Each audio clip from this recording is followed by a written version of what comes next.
What's going on, guys? I know it's been a minute since I came and talked to you, but I want to let you know there's been a couple transitions that's happened in my life when it comes to aviation. So the biggest thing is I switched flight schools. No, I'm playing. No, I did. I switched flight schools, and there was a reason for it. And so in this video, I'm going to share with you why I did that change, because maybe it's something you're thinking about. But make a comment below and let me know if that's something that you were thinking about as well. So at this first school I'm at, this first flight school that I've been going to now for a little bit over a month and a half, it's been great over there. I haven't had no issues. When I say the chief flight instructor is good, my flight instructor is good, front desk staff is good, everybody's been great, maintenance crew is good. There has been no issues with the school, with the people at the school.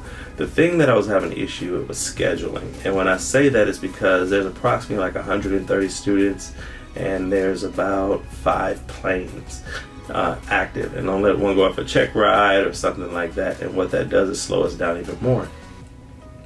Well, with 5 planes and that many students, you can see where it becomes a bit of a scheduling frenzy.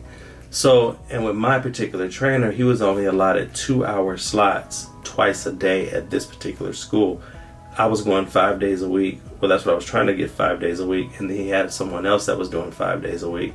So with those 2 slots, he was filling those up pretty quick. He also had multi guys, he had instrument guys, he had a lot of other guys he had to work with, and it just sometimes got me off the schedule.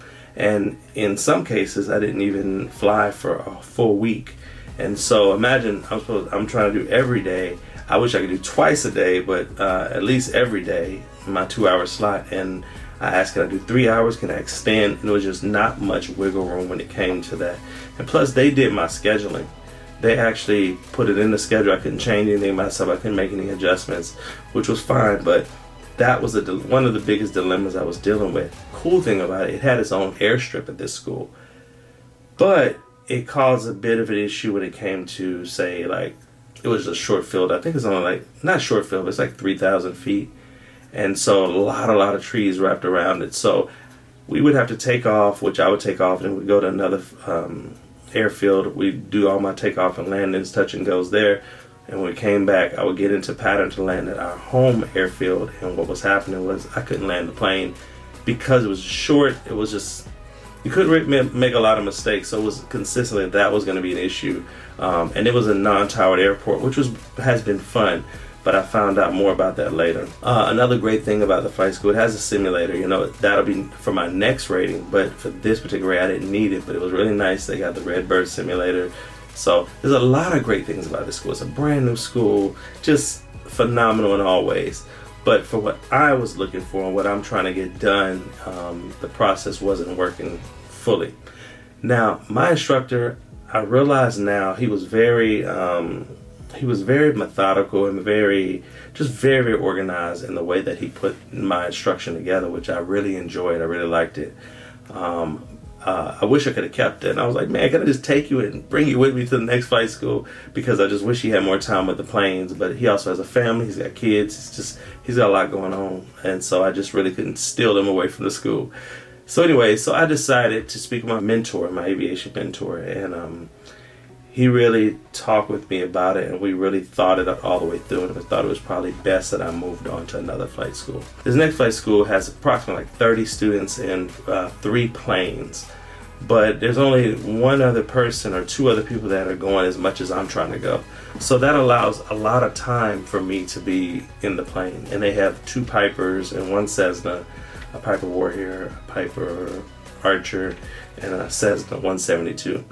And so I haven't flown the 172. I'm not going to touch that right now. I'm dealing with the Pipers. But just when I got in there, I had an orientation, and really cool guy.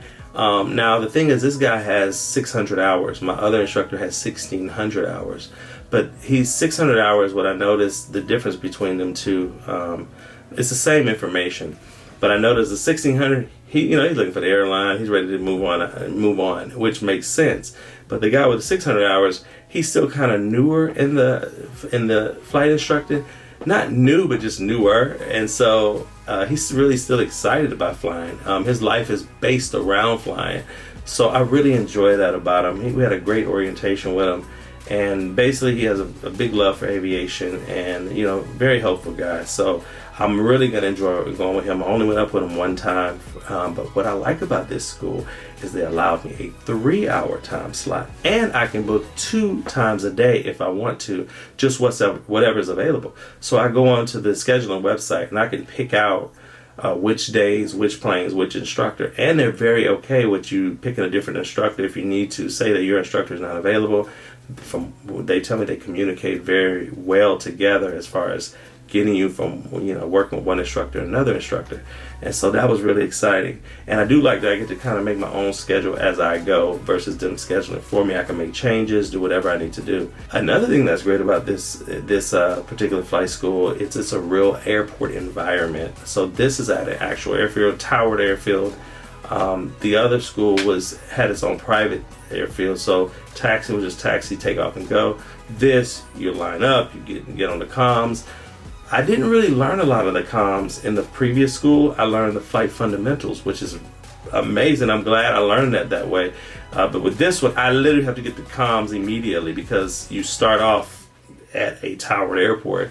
So it's just different ways of looking at it. I think there's a pros and cons for both of them, but I think that this is really cool that I'm moving forward. I already know how to land, take off, do basic flight maneuvers.